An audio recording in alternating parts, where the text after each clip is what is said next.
Roald Dahl, Phineas Gage, Steve Wozniak.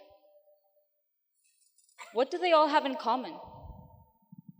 They have all been victims of strokes or traumatic brain injuries. And these situations are not uncommon. What was supposed to be a simple trip to the mall with some friends or to a fancy dinner can suddenly take a sharp turn straight to the hospital instead after a car accident. Oftentimes, we've heard that recovery is almost impossible and that there is an extremely low chance of regaining full function. Wait. You're overthinking it all. What if I told you that there is hope?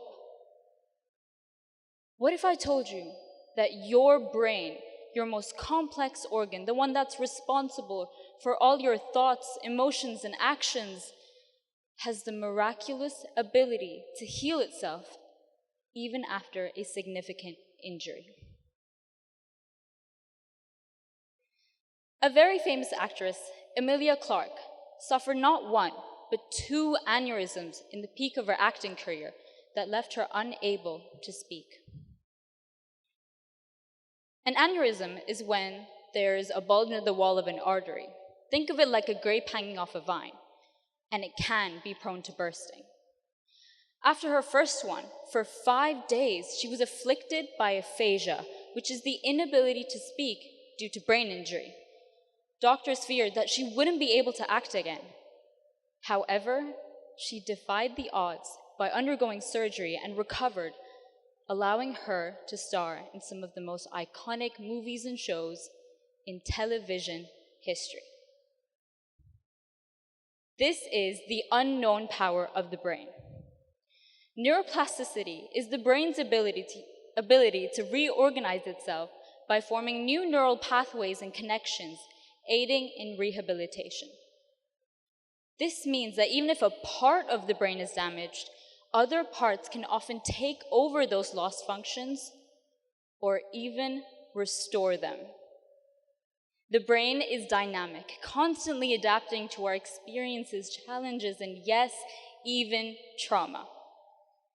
So, what happens biologically in a patient presented to the ER with a brain injury? For a day or 2, cells in the brain continue to die, and cortical inhibitory pathways, which is the neural circuit in the brain that suppresses other neurons, preventing seizures, are reduced.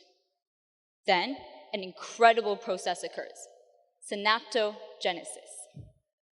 The brain shifts from an inhibitory phase to an excitatory phase to stimulate new neurons and connections to form between one another, which essentially remodels the part of the brain while other cells repair the tissue damage. After a few weeks, axons in the neurons grow and form new synaptic connections. And by this point, the brain is almost as good as new. To better understand how this works, let's take a look at a fascinating study conducted by Allard et al. On primates, where they stitched 2 fingers of theirs together. What they found was nothing short of remarkable. The nervous system had adapted to this change by forming neural connections over the area where the 2 digits meet, basically like a bridge. At the same time, they trained their motor skills by doing exercises involving reaching and grabbing objects, which reflected growth of neural pathways in the parts of the brain called the somatosensory and motor cortices. The former is responsible for processing sensory stimuli, whereas the latter executes motor movements. Findings like this can be applied to the life-threatening scenario we posed earlier. Brains that have been affected by strokes or TBIs can heal from their traumas by enforcing reparative post-injury behaviors where the person performs repetitive actions to strengthen neural connections. The science behind neuroplasticity and the understanding of it gives us the opportunity to save countless lives, giving people the chance to restore their abilities prior to traumatic injuries and live another day with their loved ones. The brain has the amazing ability to adapt. Whether it's recovering from an injury or simply improving our mental health, we can tap into this powerful potential. If your brain can rebuild itself after trauma, imagine what it could do when you push yourself beyond your limits.